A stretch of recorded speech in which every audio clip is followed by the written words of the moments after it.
আসসালামু আলাইকুম ওয়া রাহমাতুল্লাহি ওয়া বারাকাতুহু।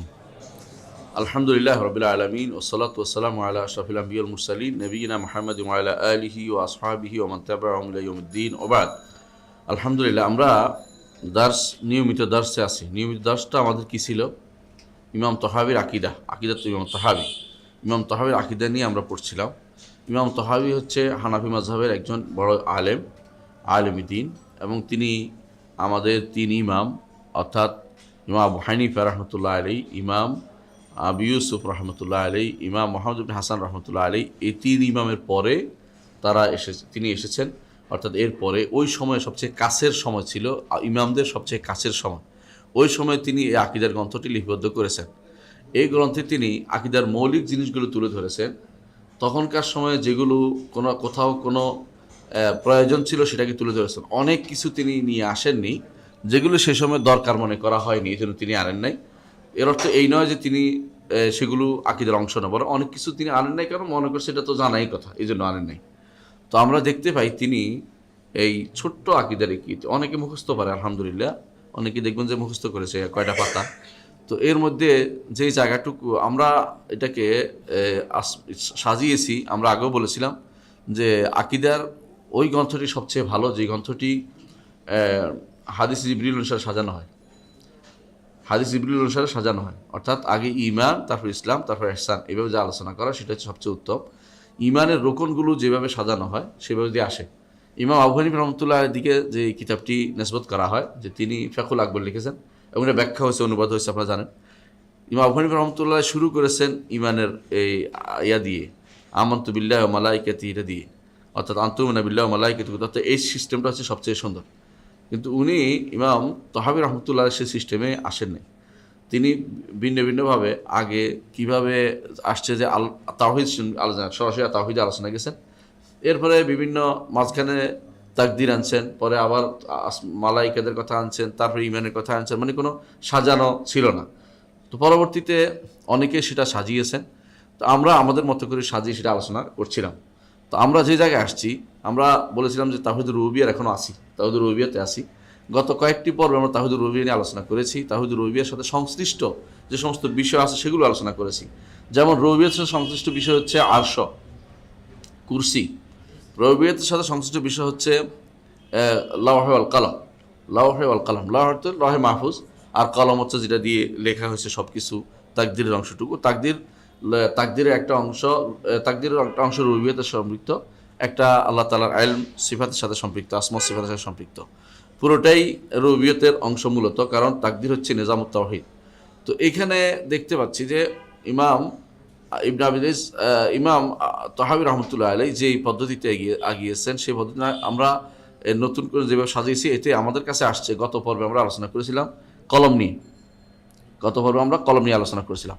আজকে আমরা আল্লাহর রহমতে আলোচনা করব মিসাক নিয়ে। মিসাক কি জিনিস? মিসাক, অনেকেই এই জিনিসটা আলোচনা করে থাকে, অনেকেই বলে, বেশি ওয়াজের মধ্যে বেশি পাওয়া যায়, যে বলে যে আল্লাহ তাআলা আমাদের থেকে একটা অঙ্গীকার নিয়েছেন, আলমে আরওয়াহে একটা অঙ্গীকার নিয়েছেন। এটা তো আপনারা শুনছেন না?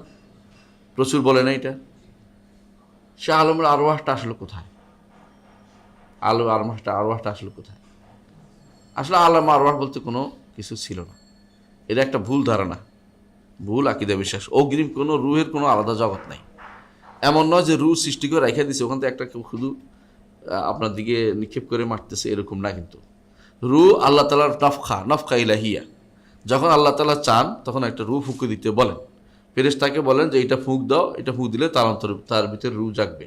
মায়ের পেটে যখন একটা সময় পার হই, বিশুদ্ধ মতে 40 দিনের পরেই রুহ ফুঁকা শুরু হয়ে যায়।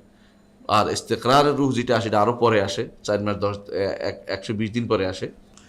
প্রথম 40 দিনের পরে এক ধরনের রুহ আসে, সেটা দিয়ে তামিজ, তার একটা চলে আসে 40 দিন পরেই, 41-42 দিনের মধ্যে। সেটাও হাদিসে আসছে, দুইটাই হাদিসে আসছে। আমাদের আলহামদুলিল্লাহ রাসূলুল্লাহ সাল্লাল্লাহু আলাইহি ওয়াসাল্লাম এটা আমাদের বর্ণনা করে গেছেন। এর আগ পর্যন্ত রুহের আলাদা কোনো একটা ইস্তেকরারি জগৎ নাই, যে ওখান থেকে রুহ আগে সৃষ্টি হয়েছে, দেহ পরে সৃষ্টি হয়েছে। এই যে ধারণাটা আমাদের মধ্যে প্রচুর প্রচলিত আছে, এটাই আয়াতের কারণে, একটা হাদিস এবং কিছু আয়াতের কারণে। এটা আমরা আলোচনা করবো ইনশাআল্লাহ আজকে। তো এটা কেন আলোচনা করছি? এটার আলোচনার মূল কারণ হচ্ছে, এতক্ষণ আমরা আল্লাহ তাআলা রুবুবিয়তের বিভিন্ন রুবুবিয়তের সমস্ত কর্ম সেগুলি আলোচনা করেছি। রব হিসেবে তিনি সৃষ্টি করেন, রব হিসেবে তিনি রিজিক দেন, রব হিসেবে তিনি সব কিছু নিয়ন্ত্রণ করেন। এটা আমরা বলেছি যে রুবুবিয়তের কাজগুলো কেমন, এটা কি সৃষ্টি করা, তারপরে তারপরে পরিচালনা করা, আরেকটা রয়েছে রিজিক দান করা। রিজিক ছাড়াও যদি আরও বলি যে সেটা হচ্ছে কি তিনি রুবুবিয়তের খালক মুলক মালিক হওয়া, এটাও তিনি আলোচনা করেছেন।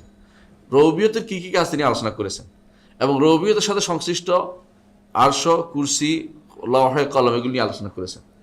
আজকে তিনি ভিন্ন এক জায়গায় আলোচনা করছেন, সেটা হচ্ছে রুবুবিয়ত কীভাবে সাব্যস্ত হবে। সাধারণত রুবুবিয়ত সাব্যস্তের বিষয়টি অনেকের কাছে খুব সহজ মনে হচ্ছে, যে একেবারে সোজা জিনিস, এটা তো রব, তো আল্লাহকে তো রব মানবে, এটা স্বাভাবিক জিনিস প্রত্যেকটি মানুষের। আফিল্লাহি শাক্কুন ফাতিরিস সামাওয়াত এর বিষয়। তো এই বিষয়টা তিনি একটা কথা বলে চলে গেছেন। তখনকার দিনে এত নাস্তিক্যবাদের প্রচার প্রসার ছিল না, মানুষ অন্তত আল্লাহকে বিশ্বাস করত। এখন নাস্তিক্যবাদ প্রচুর প্রসার লাভ করেছে। তখন মানুষের মধ্যে একটা গুণ ছিল, মানুষ অন্তত আল্লাহরে বিশ্বাস করতো, এবাদতের ক্ষেত্রে ভুল করতো, বিভিন্ন এটা করতো, আসমা সিফাতের ক্ষেত্রে ভুল করতো। এই জন্য এগুলো নিয়ে বিস্তারিত আলোচনা করেছেন। রুবুবিয়ত নিয়ে তিনি বিস্তারিত আলোচনা করেননি। তিনি শুধু একটা বিষয় বলেছেন, ওয়াল মিসাকুল্লাযী আখাযাহু তাআলা মিন আদম ওয়া যুররিয়্যাতি হাক্কুন। আর যেই মিসাক, একটি মিসাক বলবো, মিসাকের বাংলা অনুবাদ বলবো, যেটা আল্লাহ তাআলা তার নিয়েছেন আদম থেকে এবং তার সন্তানদের থেকে, এটা হক, এটা একটা সত্য ঘটনা, এটা সত্য, যথাযথভাবে আল্লাহ তাআলা অঙ্গীকার নিয়েছেন, আদম থেকেও নিয়েছেন, তার সন্তানদের থেকেও নিয়েছেন। তো এইটাকে, এই মিসাকটা, এটা কিন্তু কিতাবের মধ্যে প্রচুর লেখা হয়, অনেকে আলোচনা ওয়াজের মধ্যেও আসে। আসলে এটা কি জিনিস? আল্লাহ তাআলা এই কোরআনে কারীমের একটা আয়াত নিয়ে এটার সাথে যুক্ত করে দেয় অনেকেই। কোরআনে কারীমের একটা আয়াত কি, ওই আখাযাল্লাহু মিসাকা, যখন আল্লাহ তাআলা মিসাক নিয়েছেন যে মিন বানি আদম মিন যুহুরিহিম ওয়া আশহাদুহুম আলা আনফুসিহিম আলাস্তু বিরাব্বিকুম ক্বালু বালা। বনি আদমের পিঠ থেকে, দেখা যাচ্ছে বনি আদম থেকে নিছে, আবার বলছে মিন যুহুরিহিম, তাদের পিঠ থেকে, আবার বলছে আলাস্তু বিরাব্বিকুম, তাদেরকে বলছে আমি তোমাদের রব নই। অথচ আমরা বলি যে আদমের পিঠ থেকে নিয়েছেন। আদমের পিঠ থেকে নিলে এক কথা, আদমের পিঠের পরে বনি আদম থেকে নিক কথা। কোরআন বলেছে আমি যখন বনি আদমের পিঠ থেকে নিয়েছি, একজনের অপরজনের পিঠ থেকে নিয়েছি, প্রত্যেকটি বনি আদমের পিঠ থেকে নিয়েছি, অর্থাৎ যারা সন্তান হবে প্রত্যেকের থেকে আল্লাহ তাআলা এটা নিয়েছেন, বের করে ওদেরকে বলেছেন। আর আয়াত বলে এটা, আর হাদিস বলে এটা যে আল্লাহ তাআলা আদমের পিঠ থেকে নিয়েছেন। এখন দুইটা দুই রকম হয়ে যাচ্ছে না? কেউ কেউ আয়াত দিয়ে হাদিসের তাফসীর করে থাকেন, কিন্তু আয়াত দিয়ে এই হাদিসের তাফসীর না করলেও চলে। এই আয়াত ভিন্ন, হাদিস ভিন্ন। আয়াতে এক কথা বলা হয়েছে, হাদিসে আরেক কথা বলা হয়েছে। মূলত এখানে অনেকেই বলে যে মিসাক দুইটা ছিল, একটা ছিল আদমের পিঠ, আদম থেকে একটা মিসাক ছিল, যেমনিভাবে আল্লাহ তাআলা রসুলদের থেকেও মিসাক নিয়েছেন। মিসাক অর্থ হলো শক্ত ওয়াদা, কঠিন ওয়াদা, বুঝছেন কিনা? যে ওয়াদা কোনদিন ব্যত্যয় ঘটা, তোমরা এটা করবেই করবে। অর্থাৎ কোরআনে কারীমে আল্লাহ তাআলা মিসাকের বিষয়টা উল্লেখ করেছেন। মিসাক অর্থ হচ্ছে অন্য জায়গাতে অর্থ হলো শক্ত ওয়াদা দেওয়া, নাম হচ্ছে মিসাক বলে এটাকে। এমন যে কোনো জিনিস ওয়াসাকা, এর অর্থ শক্ত করে বাঁধা, যে কঠিন ওয়াদা নিয়েছে আল্লাহ তাআলা যে তোমরা দুনিয়াতে গেলে আমার কথা মনে রাখবে, দুনিয়াতে গেলে আমার ইবাদত করবে, দুনিয়াতে গেলে আমারই ইবাদত করবে, শিরিক করবে না। এই ওয়াদা আল্লাহ তাআলা আমাদের থেকে নিয়েছেন। একবার নিয়েছেন আদম থেকে, একবার প্রত্যেকটি মানুষকে, যেন আমাকে আপনাকে সবাইকে বের করেছে, মার পিঠ থেকে, পিতার পিঠ থেকে বের করে জিজ্ঞেস বলেছেন। তো ওই সময়টা তো আমরা কিছুই জানি না জানলে, যেহেতু জানি না, এর অর্থ হচ্ছে এটার উপর ঈমান আনতে হবে, এটা কোনো আমাদের হাতের ভিতরে নাই। অর্থাৎ আল্লাহ যা জানিয়েছে তাই বিশ্বাস করতে হবে যে এটা করেছেন। এখন কোন জায়গায় করেছেন এটার মধ্যে মতভেদ আছে। দেখা যায় ইবনে আব্বাস রাদিয়াল্লাহু বর্ণনা মতে সেটা ওয়াদি নামান গেছে। নামান তো আরাফার মাঠে, আরাফার মাঠ বিশাল মাঠ, আপনারা জানেন। তো এর মধ্যে এগুলিকে কামসাল ইদ্দার, যখন তিনি বের করেছেন, এগুলি একবার অনুপরিমাণ অনু করে এগুলি জিজ্ঞাসা করছেন, এগুলি অনু থেকে অঙ্গীকার নিয়েছেন তিনি।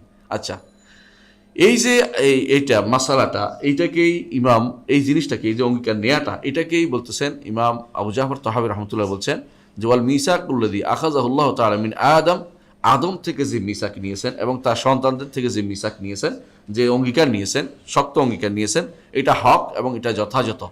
এগুলি দ্বারা বোঝা যাচ্ছে যে আল্লাহ তাআলা অঙ্গীকার নিয়েছেন। এখানে আরও কয়টা জিনিস আছে অঙ্গীকার, সেটা হচ্ছে কোরআনে কিন্তু এটা বলা হয়নি, কোরআনে কারীমে যে তাদেরকে আলাদা করেছেন, এদেরকে জান্নাতি বেদের জাহান্নামী বলেছেন, এটা কিন্তু নাই। কিন্তু হাদিসের মধ্যে অতিরিক্ত আছে যে আল্লাহ তাআলা আদমের পিঠ থেকে বের করে বলেছেন এগুলি জান্নাতি, আবার টান দিয়ে বের করেছেন, বাম হাতে বের করে বলেছেন এগুলি জাহান্নামী, অন্য হাতে বের করে বলেছেন জাহান্নামী। তো এই যে দুইটা বর্ণনা দেখা যাচ্ছে অতিরিক্ত আছে, ওখানে আছে। এবং বলছে ওয়ালা উবালি, আমি কোনো পরোয়া করি না, আমি এগুলি জান্নাতের জন্য তৈরি করেছি, এগুলি জাহান্নামের জন্য তৈরি করেছি। এখানে কিন্তু আবার নাই, সাক্ষী নেওয়ার কথা নাই। আবার অন্য হাদিসে আছে আল্লাহ তাআলা এদেরকে জিজ্ঞাসা করেছেন যে আমি কি তোমাদের রব নই? বলে হ্যাঁ, তোমরা আপনি আমাদের রব। তারপর আল্লাহ তাআলা আবার তাদেরকে ফিটে দিয়ে দিয়েছেন। এইটা হচ্ছে এই হাদিসের ভাষ্য। হাদিসের এই ভাষ্যগুলো রাসূলুল্লাহ সাল্লাল্লাহু আলাইহি ওয়াসাল্লাম থেকে একটাও সাব্যস্ত নেই। এই হাদিসগুলো সবগুলি হচ্ছে ইবনে আব্বাস রাদিয়াল্লাহু থেকে অথবা ইবনে ওমর রাদিয়াল্লাহু থেকে, সাহাবায়ে কেরাম থেকে। সাহাবায়ে কেরাম থেকে হওয়ার কারণে যদি সেটা দুইটা জিনিস হতে পারে, একটা হচ্ছে তারা রাসূলুল্লাহ সাল্লাল্লাহু আলাইহি ওয়াসাল্লাম থেকে শুনেছেন, এটার সম্ভাবনাই বেশি।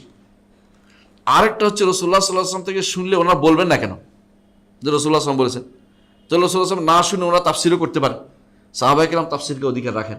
আবার তাফসীরের ক্ষেত্রে হতেও পারে তারা আগেকার কারো থেকে শুনেও বলতে পারেন। সুতরাং আমরা দেখতে পাচ্ছি যে কোরআনের আয়াতের তাফসীর নাও হতে পারে, এটা আলাদা জিনিস হতে পারে। সুতরাং আমরা সরাসরি এটাই বলি, যেখানে এটাই আসছে যে আল্লাহ তাআলা যে অঙ্গীকার নিয়েছে তা হক, তবে এই অঙ্গীকারের সিস্টেম পুরোপুরি জিনিসটা আমাদের জানা নেই। এখানে চারটা জিনিস আসবে। এক নম্বর হচ্ছে যে আল্লাহ তাআলা অঙ্গীকার নিয়েছেন, ফিতরি অঙ্গীকার। এটা হচ্ছে আহলুস সুন্নাত ওয়াল জামাত, বিশেষ করে শেখুল ইসলাম ইবনে তাইমিয়া, ইবনুল কাইয়িম, শেখ মোহাম্মদ আব্দুল ওয়াহাব রাহমাতুল্লাহ আলাইহি, শেখ আমাদের মাশায়েখ ওস্তাদদের দেখেছি, শেখ আব্দুল্লাহ গুনাইমান হাফিজাহুল্লাহ আমার ওস্তাদ, তিনি বলতেন যে এই অঙ্গীকার আসলে মুখে ছিল না, এই অঙ্গীকার মুখ দিয়ে বের হয় না তাদের অন্তরে। কারণ তাদের সেরকম জ্ঞান তাদেরকে অন্তর দেওয়া হয়নি, বরং তাদেরকে কীরকম ছিল, এটা মাকালি ছিল না, এটা মাবানি ছিল, মায়ানি ছিল। তাদের ভিতরে আল্লাহ তাআলা এমন জিনিস দিয়ে দিয়েছেন, দুনিয়াতে আসলে যদি সেখানে আলো পড়ে তারা ঈমান আনতে বাধ্য হবে। কীরকম বুঝেন কিনা? ধরেন আমি ওই দিন উদাহরণ দিয়ে বলছিলাম, চোখে দেখার জন্য একটা ব্যবস্থাপনা করেছেন, কিন্তু বাইরে আলো না থাকলে চোখ কিন্তু দেখে না। আল্লাহ তাআলা আপনার অন্তরের ভিতরে ফিতরাতান এমন জিনিস, স্বভাবগত জিনিস দিয়ে দিয়েছেন, যেটাকে আপনি দুনিয়াতে যদি কোনো আলেমরা আসে, হুজুররা আসে, অথবা যদি রাসূলরা আসে, কিতাব আসে, এগুলি যদি কোনো আপনার প্রমাণগুলি আসে, এই প্রমাণগুলির কারণে আল্লাহ পাকড়াও করবেন, ওইটা দিয়ে আপনাকে পাকড়াও করবেন না। ওইটা দিয়ে আল্লাহ শুধু আপনাকে সাহায্য করেছেন। যে দুনিয়াতে গেলে তুমি যেন অন্ধকারে হাঁটতে না বেড়াও, দুনিয়াতে গেলে তোমার আলোর সাথে যদি কোনো বাইরের আলো এসে পড়ে, তখন তুমি সেটা কাজে লাগাতে পারবে। এটা হচ্ছে মূল ফিতরা। এই ফিতরার তিনটা দিক আছে। একটা দিক হচ্ছে, ধরেন কেউ এই ফিতরার উপর ছিল, দুনিয়াতে আসার পরে দুনিয়ার আলো পড়েছে, অর্থাৎ নবীদের কথা শুনেছে, এখন তার কিন্তু হুজ্জাত প্রমাণিত হয়েছে। এখন এইটা না হলে কিন্তু আল্লাহ তাআলা কাউকে পাকড়াও করবেন না। আল্লাহ বলে দিয়েছেন, ওমা কুন্না মুআযযিবিনা হাত্তা নাবআসা রাসূলা। ওই ফিতরাত দিয়ে আমরা কাউকে আক্রমণ করব না, যেটা তোমাকে দিয়ে দিয়েছি, এটা তোমাকে সাহায্য করেছি। দুনিয়াতে ফিতরাত, যে দুনিয়াতে যে নবীদের যে আছে, দাওয়াত আছে, কোরআন আছে, কিতাব আছে, ওইটা আসলে ওইটার কারণে তোমাকে কিন্তু পাকড়াও করা হবে। অর্থাৎ রাসূল না প্রেরণ করে তোমাদেরকে পাকড়াও করা হবে না। ওই ফিতরাত নষ্ট হয়ে যায় বিভিন্ন কারণে। কি কারণ নষ্ট হয়? রাসূলুল্লাহ সাল্লাল্লাহু আলাইহি ওয়াসাল্লাম বলেছেন যে কুল্লু মাউলুদিন ইউলাদু আলাল ফিতরা, প্রত্যেকটি জন্মগ্রহণকারী শিশু ফিতরাতের উপর আসে, স্বাভাবিক, অর্থাৎ দ্বীন ইসলাম গ্রহণ করার উপরে প্রবণতা নিয়ে আসে। ফাআবাওয়াহু ইউহাউদানিহি, পিতা তাকে ইহুদি বানায়, আও ইনসরানি অথবা নাসারা বানায়, আই মাজ্জাস অথবা মাজুসি বানিয়ে দেয়। আগে থেকেই, ছোটকাল থেকেই আপনার বাবা যদি কোনো হিন্দু থাকে, তো সে কোথায় নিয়ে যাবে? মন্দিরে নিয়ে যাবে। যদি খ্রিস্টান থাকে কোথায় নিয়ে যাবে? পাগোড়ায় নিয়ে যাবে। এবার প্রত্যেকে তার মতো করে ইয়ারাও নিয়ে যাবে এক একজনে, কারণ পিতা মাতা অথবা বন্ধু বান্ধব নিয়ে যায়, অথবা পরিবেশ নিয়ে যায়, পুরো এলাকার পরিবেশ। এখানে কেউ ইসলামের কথা বলেনি, আপনি সেইভাবেই বড় হয়েছেন, তাহলে বোঝা গেল যে পরিবেশ কখনো কখনো তাকে পরিবর্তন করে দেয়। কিন্তু তার মধ্যে ফিতরাতটা দিয়েছিল আল্লাহ তাআলা কি জন্য? তাকে ঈমানের জন্য, সাহায্য করার জন্য। ওইটা দিয়ে আল্লাহ কাউকে পাকড়াও করবেন না। ওইটা মানুষ মনেও রাখতে পারে না। আপনি কি মনে রাখতে পারছেন আপনি কি হয়েছিল? কিছু কারো মনে নাই। কেউ বলতে পারবো না যে আমি ওই হাসর কি আরো আমি যে বলেছি বালা বলেছি, এটা কেউ মনে রাখতে পারছে? এটা কেউ মিথ্যা কথা, এটা যে বলে মিথ্যা কথা বলছে। কোনো ওলি আল্লাহ দাবি করে তাকে যে আমার মনে আছে, মিথ্যা দাবি করছে এটা। কারণ এটা মনে রাখার জিনিস নয়, এবং তিনি বলেও নাই। এইটা আল্লাহ তাআলা তাকে অতিরিক্ত একটি যোগ্যতা তার অন্তরে দিয়ে দিয়েছিলেন, যাতে দুনিয়ার বুকে যদি কোনো নবী রাসূলরা আসে, কিতাব আসে এবং আল্লাহর পথে আহ্বানকারীরা আসে, সেটা তার মধ্যে কি হয়, কাজে লাগে। এটা উদ্দেশ্য ছিল। এই জন্য আল্লাহ তাআলা বলছেন, যতক্ষণ পর্যন্ত নবী রাসূল না যাবে, যতক্ষণ পর্যন্ত তাদের বাণী না যাবে, আমি কাউকে শাস্তি দিব না। এর অর্থ হচ্ছে দুনিয়া এই যে ফেতরাতটা দিয়েছেন আমাদেরকে, এটা হলো ফেতরি জিনিস। আপনার অন্তরের ভিতরে দিয়ে দিয়েছেন ফেতরি জিনিস। ফেতরাত এটা শুধুমাত্র, এটা বিশ্বাস করতে হবে। এখানে যে মিসাক বলতে ওই ফেতরাতকে বোঝানো হয়েছে, যে আপনার অন্তরের ভিতরে এক আল্লাহকে মানার মতো একটা প্রবণতা আল্লাহ তাআলা দিয়ে দিয়েছেন। দুনিয়াতে আসার পরে যে নবী রাসূল আসে, সেটা দিয়ে আপনাকে পাকড়াও করা হবে। হ্যাঁ, যদি দুনিয়াতে আসার পরে তিনি নবী রাসূলদের পাকড়াওর আগেই মারা যান, নবী রাসূলদের কথা শোনার আগেই মারা যান, নবী রাসূলরা কিছু দেখায় নাই, এর আগে ছোট অবস্থায় মারা গেছে, তখন কি হবে? তখন কিন্তু ফেতরাতের উপর তার বিচার হবে। অর্থাৎ যে ফেতরের উপর ছিল, যে ফেতরাতের উপর ছিল, সে নষ্ট হয় নাই, সেই হিসাবে ছোট বাচ্চাদের, সেই হিসাবে তাদের জন্য জান্নাত জাহান্নাম বিচার হয়ে যাবে। কিন্তু বড় হইয়া বালেগ হওয়ার পরে বালেগ হওয়ার আগে মারা গেছে, তখন তাদেরকে হাসরের মাঠে পরীক্ষা করা হবে, কারণ তারা তো উল্টাপাল্টা ছিল, পরীক্ষা করা হবে। আচ্ছা, এর মধ্যে যারা ওই ফেতরত নিয়ে আসছে দুনিয়াতে আসার পরে এটা পরিবর্তন করে কুফরি শিরিক করেছে, তখন তাদেরকে পাকড়াও করা হবে, যদি আল্লাহ তাআলা তাদেরকে এমন জায়গায় পাঠিয়ে থাকে যেখানে ইচ্ছা করলে যে জানার সুযোগ ছিল, যেমন বাংলাদেশে ধরেন, অথবা আরব দেশে, কোনো দেশে যেখানে আলেমরা ছিল, কিতাব ছিল, কিন্তু এমন যদি জায়গা হয় যেখানে তাকে সে কারোর সাক্ষাৎ পায়নি, ইমানের সাক্ষাৎ পায়নি, আল্লাহ তাআলা তাকে হাসরের মাঠে পরীক্ষা করবে, তারপরেও তার বিনা কারণে তাকে জাহান্নাম দিবেন না। এই জন্য এটা হচ্ছে আহলে সুন্নাত ওয়াল জামাতের আকীদা, যে আল্লাহ তাআলা কাউকে বিনা কারণে যতক্ষণ পর্যন্ত শরীয়ত দিয়ে তাকে সাবধান না করে, ততক্ষণ পর্যন্ত জাহান্নাম দিবেন না। এখন প্রশ্ন হচ্ছে, এই যে আয়াতটা, এই যে ফিতরি বিষয়টা, এটাই হচ্ছে মূলত মিথ্যা, এটা হচ্ছে মূলা, এখানে কোনো মুখের কথা ছিল না। এটা হচ্ছে অধিকাংশ আলেমদের অর্থ, যে আল্লাহ তাআলা অঙ্গীকার নিয়েছেন যে দুনিয়ার বুকে আমার কিতাব যাবে, যেমনিভাবে তিনি এই অঙ্গীকার অন্যদের থেকেও নিয়েছেন, নবীদের থেকেও কিতাব একটা অঙ্গীকার নিয়েছেন। নবীদের থেকে কি অঙ্গীকার নিয়েছেন? যে তোমাদেরকে কিতাব দিচ্ছি, তোমাদেরকে নবী রাসূলদের, তোমাদেরকে ইলম দিচ্ছি, সব দিচ্ছি, কিন্তু আমার নবী যখন আসবে, কে? মুহাম্মদ রাসূলুল্লাহ সাল্লাল্লাহু আলাইহি ওয়াসাল্লাম, তখন কিন্তু তাকে তোমাদের মেনে চলতে হবে। এটা কি নবীরা মনে রাখতে পারছে? কোনো নবীটা মনে রাখতে পারে নাই। এটাও একটা অঙ্গীকার আল্লাহ তাআলা নিয়েছেন, কেন? তাদেরকে সাহায্য করেছেন, অতিরিক্ত সাহায্য করেছেন নবীদেরকে, যাতে করে যদি ওই যুগে মুহাম্মদ সাল্লাল্লাহু আলাইহি ওয়াসাল্লাম যাইতেন, তাহলে তার অনুসরণ করা তার জন্য বাধ্য ছিল। এজন্য রাসূলুল্লাহ সাল্লাল্লাহু আলাইহি ওয়াসাল্লাম বলেছেন, একদিন যখন ওমর রাদিয়াল্লাহু আনহু একটা কিতাব তাওরাত তিনি পড়ছিলেন, তখন রাসূলের চেহারা লাল হয়ে গেল এবং বললেন যে, তোমরা আমার উম্মত, হাজু, তোমাদের মধ্যে আমার উম্মত তোমরা। যদি মুসা জীবিত থাকতো, তাহলে তিনি আমার অনুসরণ করা ছাড়া তার কোনো গত্যান্তর থাকতো না, অর্থাৎ মুসা আলাইহিস সালাম তাকে মানতে হতো, এটা হচ্ছে অঙ্গীকার। এই অঙ্গীকার আল্লাহ তাআলা মানুষদের থেকেও নিয়েছেন, মানুষ বিভিন্ন সময় অঙ্গীকার নিয়েছেন, বনি ইসরাঈলদের থেকে আল্লাহ অঙ্গীকার নিয়েছেন। সে অঙ্গীকার কিরকম, সেটাও মুখে হওয়া জরুরি না, আল্লাহ তাআলা তাদের থেকে অঙ্গীকার নিয়েছেন যে নবীদেরকে মানবে, এরকম অঙ্গীকার। তাহলে অঙ্গীকারের বিষয়টি সবসময় মুখে নিয়েছেন, এরকম হওয়া জরুরি না।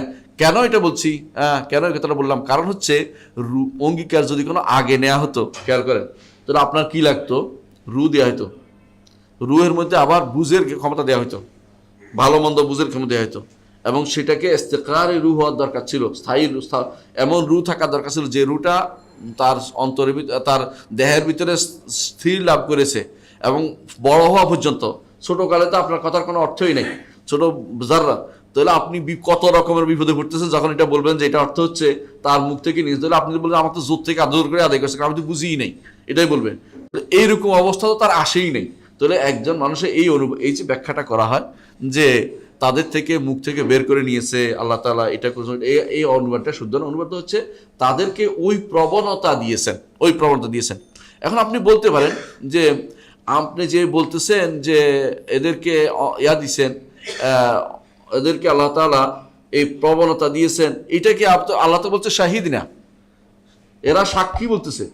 তো সাক্ষী হলে তো বোঝা যায় যে এরা কথা বলতেছে, কিন্তু তখন আপনাকে বলা হবে যে শোনেন, সাক্ষী হওয়ার বিষয়টি সবসময় কিন্তু এই সাক্ষী, কোরআন এবং সুন্নাতে অনেক জায়গাতে সাক্ষী শব্দ ব্যবহার করা হয়েছে, সেখানেও কিন্তু মুখের কথা বলা হয় নাই। একটা উদাহরণ আমরা দেই, যেমন মুখের কথা আমরা বলা হয় না, আমরা উদাহরণ দিতে পারি। কোরআনে কারিমে আল্লাহ তাআলা উল্লেখ করেছেন এক জায়গায়, ইয়া আইয়ুহাল্লাযীনা আমানু কুনু কাওয়ামিনা বিল কিসতি শুহাদা লিল্লাহ ওয়ালাউ আলা আনফুসিকুম, হে ঈমানদারগণ, কুনু কাওয়ামিনা বিল কিসতি শুহাদা লিল্লাহ, তোমরা ইনসাফের সাথে ইনসাফের সাথে দাঁড়িয়ে যাও আল্লাহর জন্য সাক্ষীদাতা হিসাবে। ওয়ালাউ আলা আনফুসিকুম, নিজেদের বিপরীতে গেলেও। এর অর্থ কি প্রতিদিন দাঁড়িয়ে দাঁড়িয়ে বলবে আমি নিজের বিরুদ্ধে সাক্ষ্য দিলাম, আমিও নিজের বিরুদ্ধে সাক্ষ্য দিলাম? না, এটা বলবে না। বরং এটা কি বুঝাচ্ছে যে সে নিজে ধারণ করে বুঝবে যে নিজের মধ্যে যে আমি এই কাজটা করব, যে আমি আমার নিজের বিরুদ্ধে গেলেও হকের কথা বলতে কখনো আমি ছাড়বো না। মুখেও সাক্ষী জায়গা জায়গা সাক্ষী দেওয়ার উদ্দেশ্য না। অনুরূপভাবে আমরা দেখি কোরআন কারীমে আল্লাহ তাআলা বলেছেন মা কানা লিল মুশরিকিনা ইয়ামুরু মাসাজিদাল্লাহ শাহিদিনা আলা আনফুসিহিম বিল কুফরি। মুশরিকরা আল্লাহর মসজিদ নির্মাণ করবে না যারা নিজেরা সাক্ষ্য দিচ্ছে যারা কাফের। কোনো মুশরিক কি বলে কি কাফের? কেউ বলে না। এর অর্থ হচ্ছে তাদের কর্মকাণ্ড সাক্ষ্য দিচ্ছে যে এরা কাফের, এটা বলা উদ্দেশ্য। কিন্তু আল্লাহ শব্দ ব্যবহার করছে শাহিদিন শব্দ। তাহলে শাহেদা শব্দ পাওয়ার অর্থ এই নয় যে মুখে উচ্চারণ করতে হবে। সুতরাং এখানেও ঠিক আল্লাহদের সাক্ষ্যটা হাসরের মাঠে ইয়াতে সাক্ষ্য নিচ্ছেন, মানুষদের থেকে সাক্ষ্যটা নিয়েছেন, এটা হচ্ছে তাদেরকে এই প্রবণতা দিয়েছেন, এটা হলো তাদেরকে এই আল্লাহর রুবিয়ত মানার মতো প্রবণতা দিয়েছেন। এটা তাদেরকে দুনিয়াতে এসে তারা এটাকে বাস্তবায়ন করবে, এটা হলো উদ্দেশ্য। এখানে এই উদ্দেশ্য নয় যে তারা ওই সময় কথা বলেছে আপনি আমাদের বালা, আপনি আমাদের রব, এটা সরাসরি বলেছেন এমন কোনো প্রমাণ নাই, এমন কোনো প্রমাণ হাদিসেও আসে নাই। যেখানে আসছে যে হাদিসগুলো শুদ্ধ আসছে যেগুলোতে, এগুলোতে বলা হয়েছে যে বের করেছে, সাক্ষী নিয়েছেন, কোথাও এটা বলা হয়নি, শুদ্ধ বর্ণনা আসে নাই যে তারা পূর্ণ মানুষ ছিল, মানে মানুষের অবয়বে আসছে এরপর তাদের থেকে সাক্ষ্য নিয়েছেন, এমন কোনো কথা আসে নাই। যেমন আল্লাহ তাআলা কোরআনে কারীম বলেছেন অন্য একটি আয়াতে ইন্নাল ইনসান রব্বি লাকানুন, নিশ্চয়ই মানুষ তার রবের নিয়ামতকে অস্বীকার করে। ওয়া ইন্নাহু আলা যালিকা লাশাহিদ, এটার উপরে সে সাক্ষ্য। আপনি কি সাক্ষ্য দেন কোনদিন যে আমি আমার আল্লাহর নিয়ামত অস্বীকার করলাম? কেউ সাক্ষ্য দেয় না। অর্থাৎ তার কর্মকাণ্ডই সাক্ষ্য দিচ্ছে।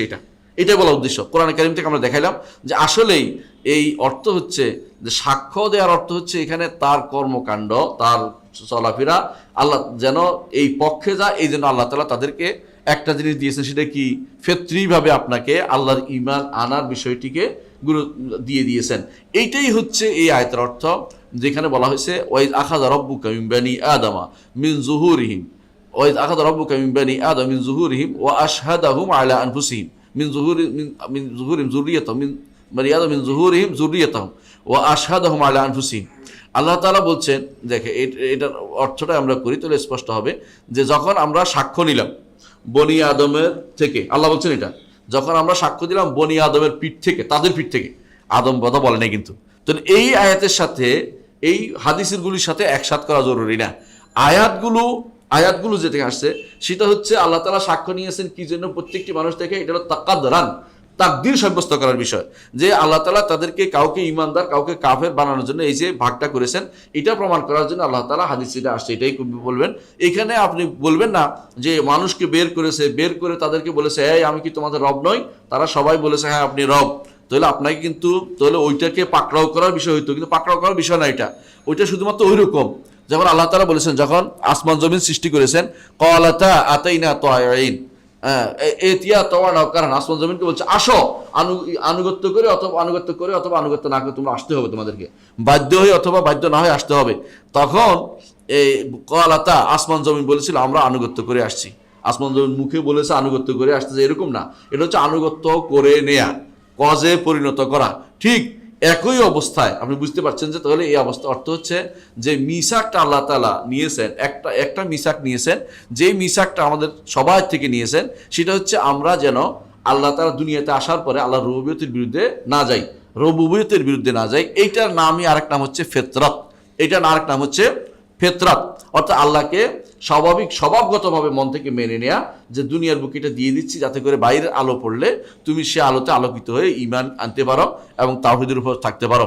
এটা হচ্ছে ঈমানদারের উপর সহযোগিতা করা, ঈমানদারকে স্পেশাল সহযোগিতা করা। এইখানে কোনোভাবে এই অর্থ নয় যে আদমের পিঠ থেকে নেওয়ার সাথে এটা একসাথ করা যাবে না। অর্থাৎ আয়াতকে আলাদা অর্থ করতে হবে, হাদিসগুলিকে আলাদা অর্থ করতে হবে। কারণ আয়াতের মধ্যে কোথাও বলা হয় নাই আদমের পিঠ থেকে নিয়েছে, আয়াতের মধ্যে বলা হয়েছে যে এগুলো কোত্থেকে নিয়েছে, বনি আদম থেকে নিয়েছে আলাদা। এবং কোত্থেকে নিয়েছে মিন যুহুরিহিম, বনি আদমের পিঠ থেকে, আদমের পিঠ থেকে বলা হয় নাই। আবার বলেছে যুররিয়াতাহুম, তাদের সন্তানদের থেকে নিয়েছে। এর অর্থ আদম থেকে নিয়েছে কোনো বলা হয় নাই। কিন্তু হ্যাঁ, একটা হাদিস যেগুলো আসছে সেগুলো আমরা আগেও বলেছি, এগুলি ইবনে আব্বাস রাদিয়াল্লাহু থেকে বর্ণিত, তাবিতে বর্ণিত, ইবনে সাহাবী, কোনো কোনো সাহাবীতে বর্ণিত, কিন্তু একটাও মারফু হাদিসে এটা আসে নাই যে আদম আলাইহিস সালামের পিঠ থেকে আল্লাহ, কোন সহিহ হাদিসে মারফু সহিহ হাদিসে আসে নাই আদম আলাইহিস সালামের পিঠ থেকে সবাইকে বের করে আল্লাহ তাআলা আলাদা উত্তর নিয়েছেন, এইটা কোনো হাদিসে আসে নাই। তাহলে বোঝা গেল আয়াত এবং হাদিসের মধ্যে কোনো বিরোধ নাই। আয়াত যে জায়গায় সেটা হলো আলাদা একটা নিয়েছেন প্রত্যেকের থেকে আলাদা আয়াত বোঝাচ্ছে, প্রত্যেকটা আলাদা একটা অঙ্গীকার নিয়েছে, এটা ফেতরি অঙ্গীকার। অনুরূপভাবে আদমের পিঠ থেকে যাদেরকে নিয়েছেন তাদেরও ফেতরিভাবে আল্লাহ তাআলা অঙ্গীকার নিয়েছেন, কিন্তু এদেরকে আলাদা কোনো সৃষ্টি সেখানে ছিল না। যে সৃষ্টির মানে এদের আলাদা সৃষ্টি হইয়াছিল, এরপরে আল্লাহ তাআলা রূহ ফুঁকে দিয়েছেন, রূহ মিটিয়ে দিয়েছেন, এই জাতীয় আলমের আরওয়াহ সাব্যস্ত করার যে কাজ আমাদের সমাজের মধ্যে অনেকেই দেখি যায়, এটা শুদ্ধ নয়।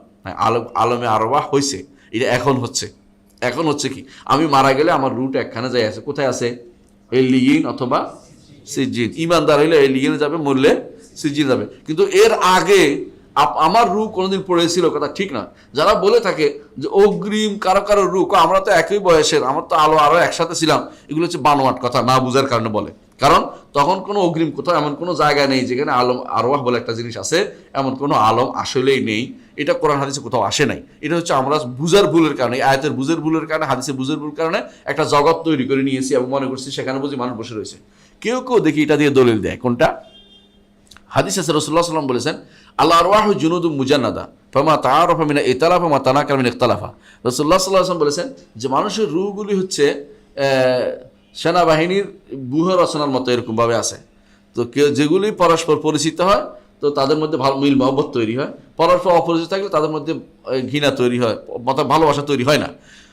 তো এখন বুঝছে যে তারা কীভাবে বুঝছে যে রূহগুলো একটার সাথে একটা লাগানো আছে, ওখান থেকে দেখা হয়েছিল ওখানে, এই জন্য দুনিয়াতে আসে একে অপরের চিনে। এটা কিন্তু উদ্দেশ্য না, এটা ভুল অর্থ করা হয়েছে। এটা উদ্দেশ্য না, এটা উদ্দেশ্য হচ্ছে এটা রুহগুলো হচ্ছে ওই রকম দুনিয়ার বুকেও পরস্পর যেমন এক রুহ এরকম সেনাবাহিনীর লোকদের মতো একটা বেজ আছে না, কারণ আমাদের বেজ এত নম্বর বেজ সেনাবাহিনীর লোকেরা এটা করে সাধারণ দেখবেন, বলুন যে আমাদের এত নম্বর বেজ, ওরা বুঝে, বিসিএস এর ওরা বুঝে আমাদের এত নম্বর বেজ। ওরা কি করে পরস্পরের মধ্যে একটা কি আছে মিল মহব্বত থাকে, যে এত নম্বর বেজ একসাথে আমরা ট্রেনিং করেছি, একসাথে এই করেছি। দুনিয়ার মানুষও যখন একসাথে থাকে তাদের মধ্যে কি একটা মিল মহব্বত তৈরি হয়। রাসূল এটাই বলেছেন যে যদি কোনো আরওয়াহ জুনুদুম মুজান্নাদা, মানুষের রূহগুলো এরকম, যতক্ষণ পর্যন্ত পরস্পরের মধ্যে পরিচিতি হয় ততক্ষণ পর্যন্ত তাদের মধ্যে ভালোবাসা হয়, আর দূরে থাকলে আস্তে আস্তে চোখের দূরে অন্তরের দূরে হয়ে যায়, পর্দা পড়ে যায়। এটা হলো উদ্দেশ্য। এটাকে ভুল অর্থ করে এখন বানাইছে আলম আরওয়াহ একসাথে ছিলাম, ওখানে আমরা গল্প করেছিলাম না, মিথ্যা কথা, ওখানে কোনো গল্প হয় না আপনার সাথে, এই গল্প বেহুদা গল্প করেন না, আসলে এটা শুদ্ধ নয়। তো এই আয়াতের সাথে আমরা এখানে কেন আনলো, আমাদের ইমাম এখানে কেন আনছি, এটা একটাই কথা বলার জন্য যে এতদিন আমরা যেটা বলেছি এটা কিন্তু কোথাও আমরা আল্লাহর রুবিয়ত কিভাবে সাব্যস্ত হবে এটা কিন্তু আমরা আলোচনা করিনি। আল্লাহর রুবিয়ত কিভাবে সাব্যস্ত হবে এটা আলোচনা করিনি। রুবিয়তের বিভিন্ন আফরাদ বর্ণনা করেছি, যে রব তার কি আছে, আরশ আছে, কুরসি আছে, কলম তিনি লিখেছেন, তিনি লৌহে মাহফুজ তিনি লিখেছেন, এবং রুবিয়তের বিভিন্ন কর্মকাণ্ড উল্লেখ করেছি। তিনি কি করেন, সৃষ্টি করেছেন, তিনি মানুষকে মালিক, তিনি সবকিছু পরিচালনা করেন, রিজিক দেন, এগুলো আমরা বলেছি। কিন্তু রুবিয়ত কিভাবে সাব্যস্ত হবে, তখনকার দিনে এই গন্ডগোল ছিল না। মানুষ ফেতরিভাবে বলতো আল্লাহকে অস্বীকার করা কি আছে, ফেতরিভাবে বলতো।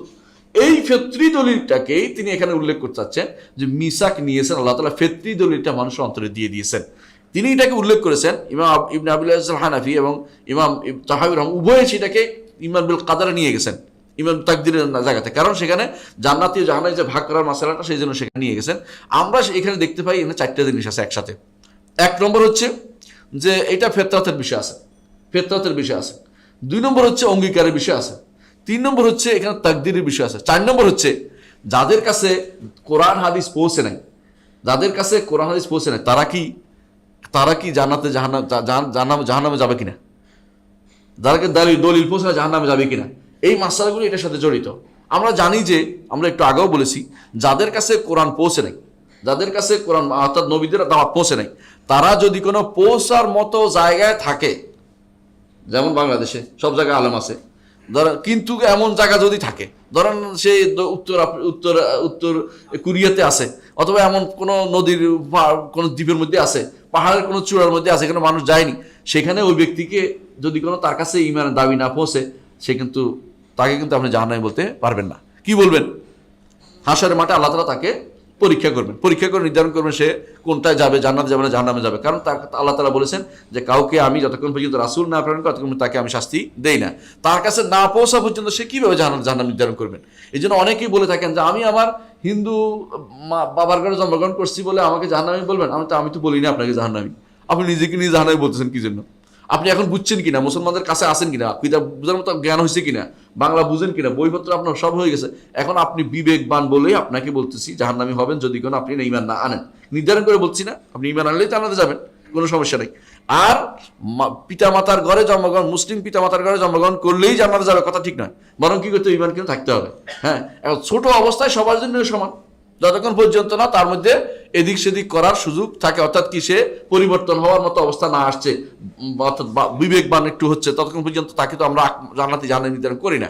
কারণ যদি এমন হয়, এমন কোনো ঘরে জন্মগ্রহণ করছে, ধরেন কোনো ইউরোপ আমেরিকাতে কোনো দেশের কোনো একটা ঘরে জন্মগ্রহণ করছে যেখানে ঈমান দাওয়াত পৌঁছেনি, তখন আল্লাহ তাআলা তাকে হাসরের মাঠে পরীক্ষা করে জান্নাতি জাহান্নামী নির্ধারণ করবেন। আমরা তাকে জান্নাতি জাহান্নামী বলার কোনো ক্ষমতা রাখি না ছোটকালে।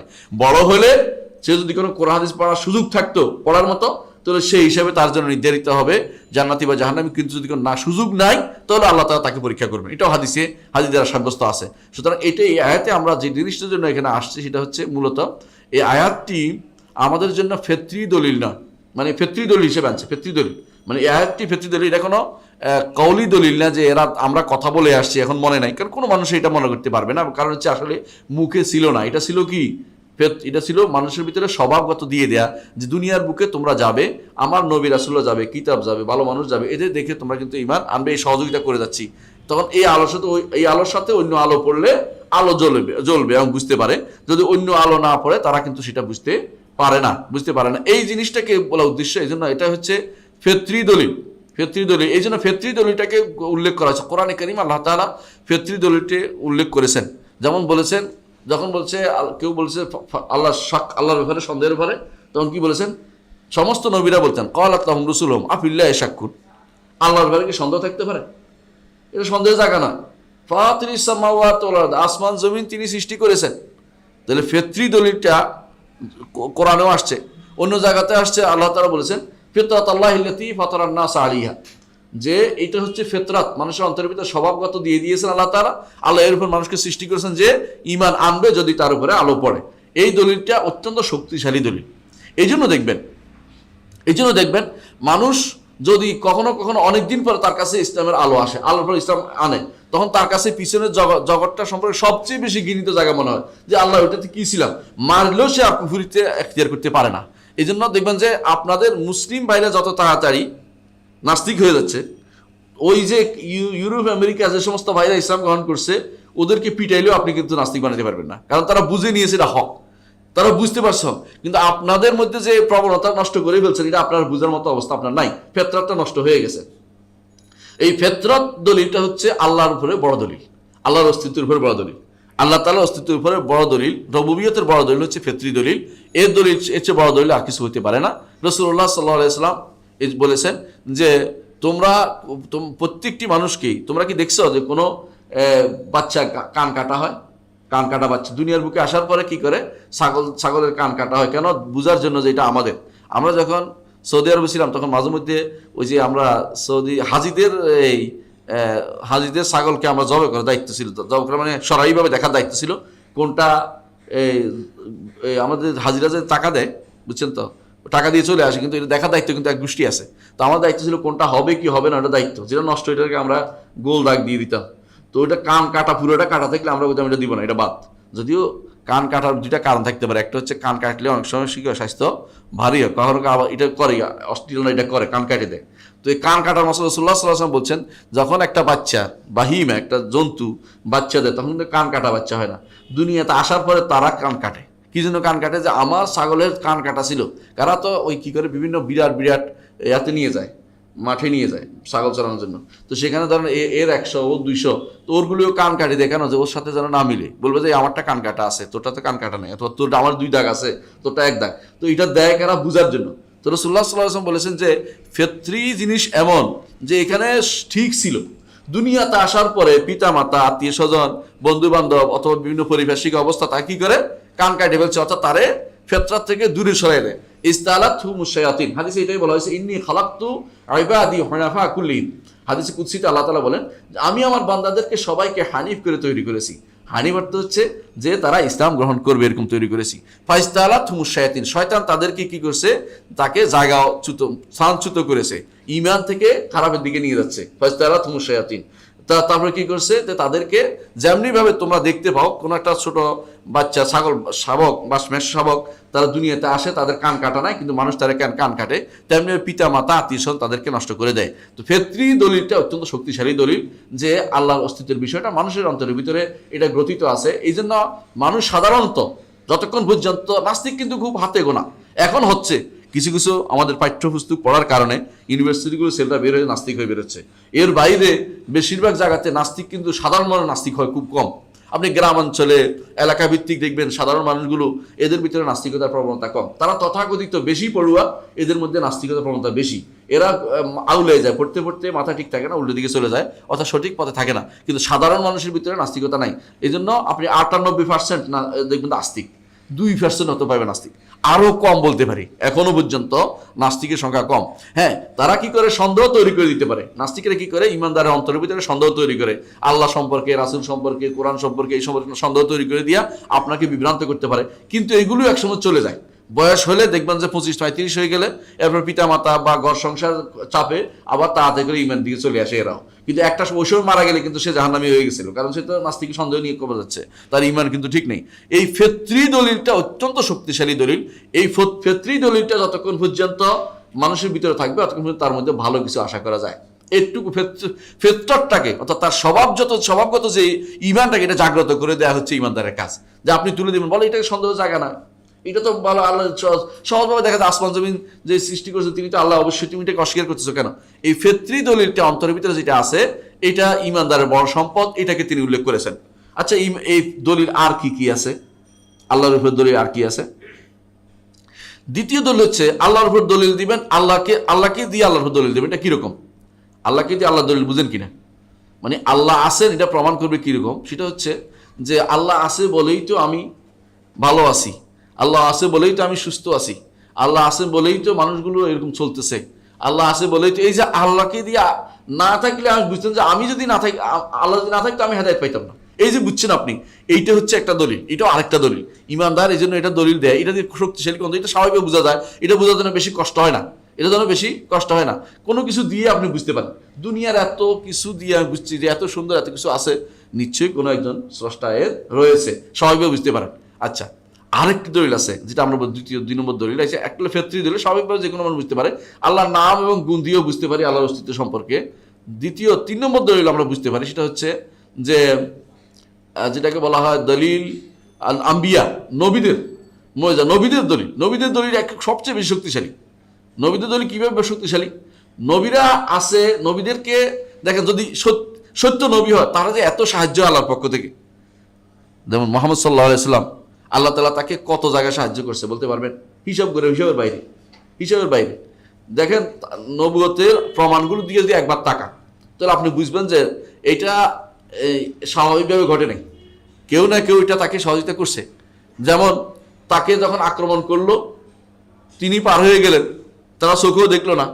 তারপর বদরের যুদ্ধে তাকে সাহায্য করা হইলো, তিনি একা দাঁড়িয়ে, কেউ তাকে আক্রমণ করতে পারলো না, তার ভয়ে সব মানুষ পালাইতে আরম্ভ করলো, এবং তিনি বললেন যে এটা এই আল্লাহ তাআলা এইটা করেছেন, এটাই হইলো। বদরের যুদ্ধে বললেন যে এখানে আবু জাহেল মারা যাবে, এখানেও মুখ মারা যাবে, এখানেও মুখ মারা যাবে, পরে সেটাই মারা গেল, সেই জায়গাতে মরে গেল। আল্লাহ রাসূল হাত দিলেন, আঙ্গুল থেকে পানি বেরো আরম্ভ হয়ে গেল। এই যে নবীদের যে আয়াত, এগুলি কি এমনি হয়েছে আপনি মনে করেন? এগুলি প্রমাণ করে যে একজন কি আছে, তার একজন স্রষ্টা আছে, নইলে তিনি পাঠাইছেন তাকে। নবীদের আয়াত, নবীদের যে সমস্ত নিদর্শন, এগুলি মানুষকে আল্লাহর অস্তিত্ব স্বীকার করতে বাধ্য করে। এটা হচ্ছে 3 নম্বর প্রমাণ যে আল্লাহর কি আছে, আল্লাহর তাদের নবী, আল্লাহর পক্ষে কি আছে, আল্লাহর অস্তিত্ব রয়েছে, এটা প্রমাণ 3 নম্বর নবীদের নিদর্শন। আচ্ছা, আরো কিছু নিদর্শন আছে এমনি সাধারণভাবে নিদর্শন। সেটা হচ্ছে যে দুনিয়া যেভাবে চলছে এর ভিন্নটা হলো না কেন, এইটা প্রমাণ দিয়েছেন ইমাম আবু হানিফা রাহমাতুল্লাহ আলাইহি। কি করেছেন তিনি? একবার তিনি বলছেন যারা নাস্তিক তারা তার কাছে মোনাজারার জন্য আসলো, যে আপনার সাথে মোনাজারা হবে। বলছে কোথায়? বলো অমুক জায়গাতে। ঠিক আছে, যাওয়ার পথে তিনি দেরি করে গেছেন।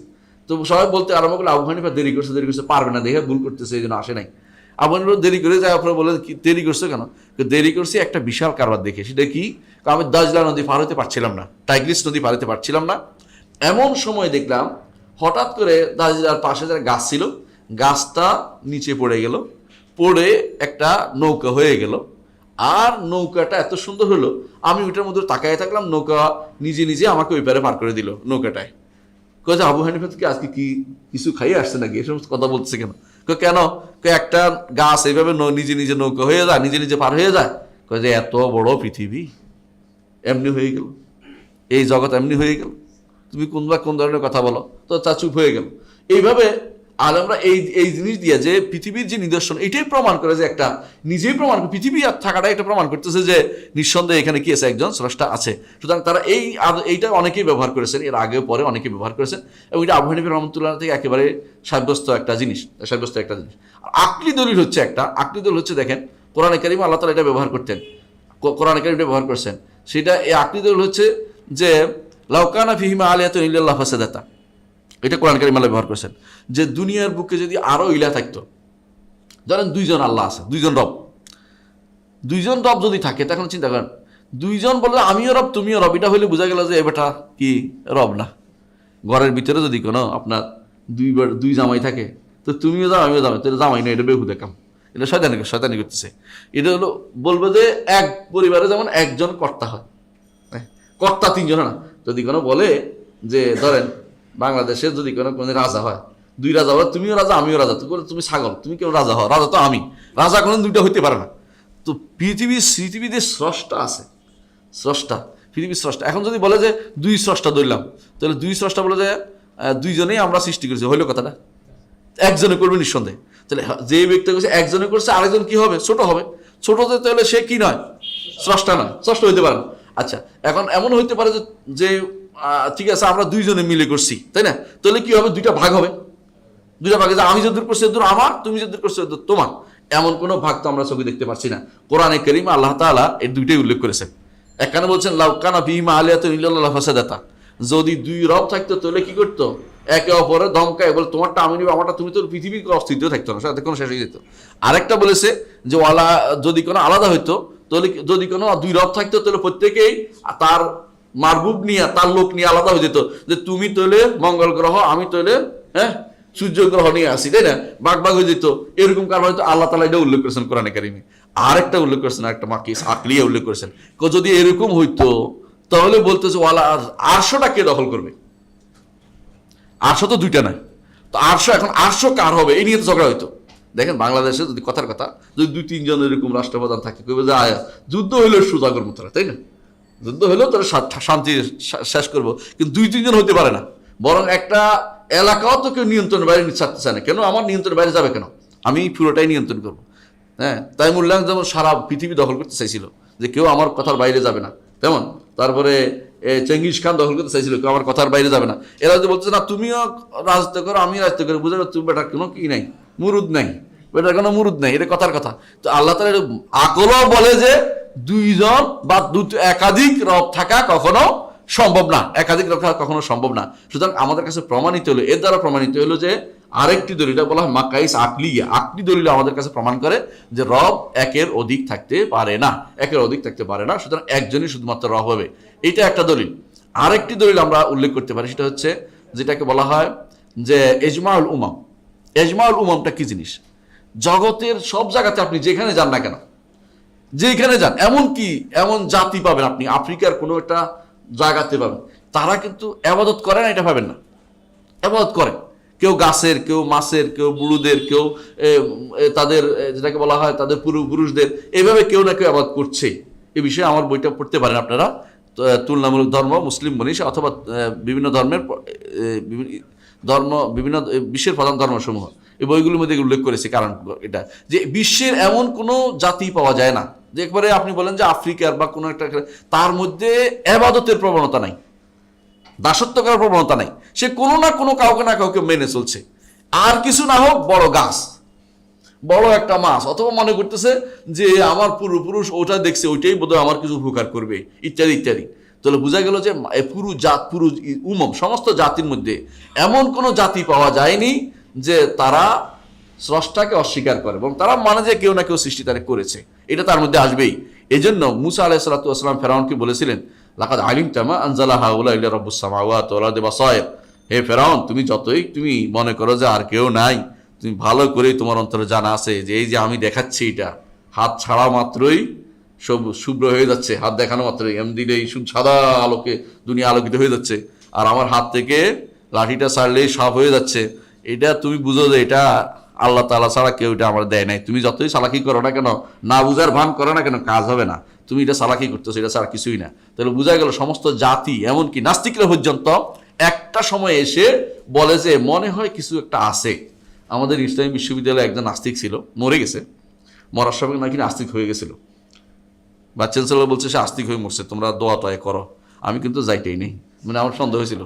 তো সে একজন বলতো, একদিন তার সাথে আমি লম্বা সফর করেছি কোনো এক কারণে, তো বলতেছে মাঝে মধ্যে মনে হয় কেউ থাকতেও পারে, মানে তার মধ্যে মাঝে মধ্যে তার মনে আছে যে কেউ থাকতেও পারে, মাঝে মধ্যে মনে হয়, মানে সে মাঝে মধ্যে মনে হয়। তখন বলতো, পরে ওখানে আমরা বুঝাইছিলাম যে না আছে, আপনি এই যে আপনার এই যে মরে যাবেন, তা আপনি বাঁচান তো দেখি, কেউ না কেউ তো মরে, এমনি মরে যাই, তো এমনি সব এমনি হয়ে যায়। এমনি কিছু হয় নাকি পৃথিবীতে? এমনি কিছু হয়ে গেছে, কোনো না কোনো কার্যকারণ আছে। কার্যকারণ জানাটা হচ্ছে বুদ্ধিমত্তার কাজ। যে বলে এমনি হয় সে জাহেল, মূর্খ। এমনি কোনো কিছুই হয় না, কিচ্ছু এমনি হয় না, কোনো না কোনো কার্যকারণ থাকেই প্রত্যেকটা জিনিসের। কথা বলতে হলে যে আওয়াজ বেরোচ্ছে, এটা কারণ আছে।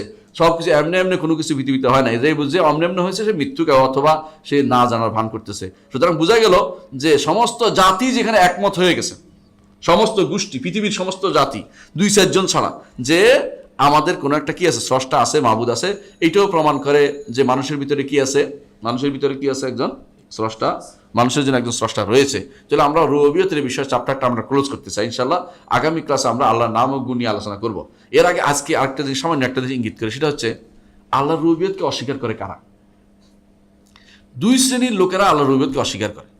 2 শ্রেণীর লোকেরা। এক হচ্ছে দার্শনিকরা, তথাগত দার্শনিক যারা, এরা কিন্তু আল্লাহ মানে না। এই জন্য যত বড় দার্শনিক তত বড় কি নাস্তিক, যত বড় নাস্তিক তত বড় নাস্তিক। এই জন্য দেখবেন দার্শনিকদের মধ্যে বলা হয় সবচেয়ে বড় হচ্ছে এরিস্টটল। নাস্তিক ছিল, এরিস্টটল কোনো আল্লাহ বিশ্বাস ছিল না। কিন্তু এর আগে যারা ছিল, থলেস হতে শুরু করে, তলিস আরবিতে বলে, থলেস হতে শুরু করে আপনি সক্রেটিস বলেন, অথবা এই তার ছেলে তার ছাত্র প্লেটু বলেন, প্লেটু বলেন, এরা কিন্তু একজন স্রষ্টায় বিশ্বাসী ছিল। সর্বপ্রথম যে বেশি উপরে উঠে গেছে দর্শন তত্ত্বে, সে হলো এরিস্টটল। সে সবচেয়ে বড় নাস্তিক ছিল। এই জন্য বলা হয় তাকে, লন্ডন মিউজিয়ামে 2টা চিত্র আছে, একটা হচ্ছে এরিস্টটল এমনি দিয়ে রাখছে, আর তার উস্তাদ প্লেটো এমনি দিয়ে রাখছে। কি, একজন বলছে উপরে একজন আছে, আরেকজন বলতেছে না আমি শুধু মাটি বিশ্বাসী, অর্থাৎ আমি মাটি থেকে আসছি, মাটি চলে যাব, আমি কিছুতে বিশ্বাস করি না। এ হচ্ছে এরিস্টটল। দুর্ভাগ্যবশত এই এরিস্টটলের ছাত্র যারা মুসলিম নামধারী ছাত্র হয়েছে, এরাও একই পর্যায়ের লোক। এরা কারা? এরা 3 জন, নাম ধরে বলবে একজন হলো কি, ফারাবি, আরেকজন হলো ইবনে সিনা, আরেকজন হলো কিন্দি। এই 3 জন ইতিহাস খ্যাত, তাদেরকে বলা হয়, দার্শনিক বলা হয়। এই 3 জনও তারা দর্শন শাস্ত্রে বেশি বাড়াবাড়ির কারণে তারাই আল্লাহর অস্তিত্বকে স্বীকার করতে তারা দ্বিধা করতো। ছোটকালে তার বাপ মা কোরআন শরীফ পড়াইছে, মুখস্থ করছে, এটা দিয়ে কেউ ভালো হতে চায়। ছোটকালে কত কিছু হয় মানুষ। আরে ইবলিসও তো আগে আল্লাহর বান্দা ছিল না, পরে কি হলো, আল্লাহ সবচেয়ে বড় নিকৃষ্টতম ব্যক্তি পরিণত হয়েছে, তাই তো? তো ছোটকালে ইবনে সিনা কোরআন হেফজ করছে দেখে এখন কেউ বলছে এটা কইছে, এগুলো না জানার কারণে বলতে থাকে। এরা আসলে বেশিরভাগই যত বড় দার্শনিক হয়, ধীরে ধীরে তত বেশি নাস্তিক হয়ে যায়। এই জন্য দার্শনিক একটা স্তর যে গেলে বলে যে আর আগেও না, এখানে তুমি থেমে যাও, এরপরে আর তুমি গিয়ে কিছুই খুঁজে পাবে না। এই জন্য এই নাস্তিক আল্লাহর রুবুবিয়তের জায়গাতে যারা শিরিক করেছে, সবচেয়ে বলেছে এই গোষ্ঠীটা শিরিক করেছে। দ্বিতীয় আরেকটা গোষ্ঠী হচ্ছে মুতাসাউফা, তাসাউফপন্থী কারা? যারা সর্বেশ্বরবাদে বিশ্বাসী, যারা আলাদা কোনো অস্তিত্ব মানতে পারে না, স্রষ্টা এবং সৃষ্টি আলাদা অস্তিত্ব মানতে পারে না। তারা মনে করে যে স্রষ্টার অস্তিত্ব সৃষ্টির ভিতরেই পাওয়া যাবে, এবং তাদের মধ্যে কেউ বলে অন্তরের ভিতরে, কলবের ভিতরে, কেউ বলে যে তাদের শরীরের ভিতরে বিভিন্ন জায়গাতে, এবং তাদের মধ্যে একটা গোষ্ঠী আছে যারা বলে যে স্রষ্টা এবং বলে যে স্রষ্টা সৃষ্টিতে বাস করেন, বিশেষ করে হিন্দুদের মধ্যে এটা বাস করেন, এবং আমাদের মুসলিম সমাজের ভিতরে ধীরে ধীরে এটা প্রবেশ করেছে। অনেকেই সেটা বলে মান্না গুঞ্জম দর জমিন ও আসেমা লেকে গুঞ্জম দর কুলুবে মোমেনা, আসমান জমিনে জাগা হয় না, তবে ইমানদারের কলবে জাগা হয়। এসব মিথ্যা কথা, এগুলি সব জায়েজ নাই। আসমান জমিন অত্যন্ত ক্ষুদ্র জিনিস, ক্ষুদ্র জিনিস রব্বুল আলমিনের সামনে, এবং তিনি এই সব যত সৃষ্টি আছে ইউনিভার্স পুরোটাই তিনি তার মুঠির ভিতরে জায়গা হবে রব্বুল আলমিনের। আমরা সেখানে কত ক্ষুদ্র অণু হচ্ছে, কত পরমাণু হচ্ছে, কত কত কত ছোট, এটা চিন্তা ভাবনা করা দরকার। এগুলি যারা বলে তারা না বুঝে কথা বলে। এই নাস্তিকগুলি নিয়ে আমরা আলোচনা করবো না, এই নাস্তিকগুলো আলোচনা করবো না, কারণ এগুলি আমাদের আলাদা চ্যাপ্টার। ইনশাআল্লাহ আগামী দার্সে আমাদের আলোচ্য বিষয় হবে আল্লাহর নাম ও গুণ নিয়ে। আল্লাহর নাম ও গুণ নিয়ে যেভাবে আমাদের ইমাম আবু জাফর তাহাবী এগিয়েছেন, আলোচনা করেছেন, সেভাবে আমরা আলোচনা করব। আমরা ঠিক শব্দে শব্দে ওনার ব্যাখ্যা করে যাব। আল্লাহ আমাদের বুঝার তৌফিক দান করুন। সুবহানাকাল্লাহু ওয়া বিহামদিকা আশহাদু আল্লা ইলাহা ইল্লা আনতা আস্তাগফিরুকা ওয়া আতুবু ইলাইক। আসসালামু আলাইকুম ওয়া রাহমাতুল্লাহি ওয়া বারাকাতুহু।